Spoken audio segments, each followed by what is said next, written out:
അസ്സലാമലൈക്കും. മഹാനായ ഖലീഫ അബൂബക്കർ റളിയല്ലാഹുവിന്റെ മരണശേഷം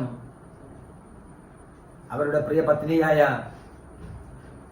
അസ്മാ ബിൻത് ഉമൈസിനോട് ഖലീഫയായ ഉമർ റളിയല്ലാഹു അൻഹു ചോദിക്കുകയാണ്, അബൂബക്കർ റളിയല്ലാഹു അൻഹുവിന്റെ ഏകാന്തതയിലെ ആരാധനയെക്കുറിച്ച് എന്താണ് പറയാനുള്ളത്? അപ്പോഴാണ് മഹദിയായ അസ്മാ ബിൻത് ഉമൈസ് റളിയല്ലാഹു അൻഹ പറയുന്നത്, അർദ്ധരാത്രിക്ക് ശേഷം പോയി വുളു എടുക്കും, ദീർഘമായ നമസ്കാരം, പിന്നെ ഖുർആൻ ഓതും, അപ്പോൾ കരയും, പിന്നെ സുജൂദിൽ വീഴും, അപ്പോഴും കരയും, പിന്നെ പ്രാർത്ഥിക്കും, അപ്പോഴും കരയും. ആ സമയത്ത് എൻ്റെ വീടിനകത്ത് എനിക്ക് അനുഭവപ്പെട്ടത് കരള് ചുടുന്ന മണമാണ് എനിക്ക് ആ സമയത്ത് അനുഭവപ്പെടാറുള്ളത്. ഇത് കേട്ടപ്പോൾ മഹാനായ ഖലീഫ ഉമർ റളിയല്ലാഹു അൻഹു കരഞ്ഞു.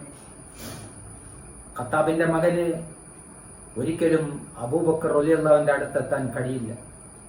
പാപമെന്തെന്ന് പോലും അറിഞ്ഞിട്ടില്ലാത്ത അബൂബക്കർ റളിയല്ലാഹു അൻഹു കരള് ചുടുന്ന മണമുണ്ടാകുന്ന രൂപത്തിൽ വീടിനകത്ത് ആരാധന നടത്തിയെങ്കിൽ,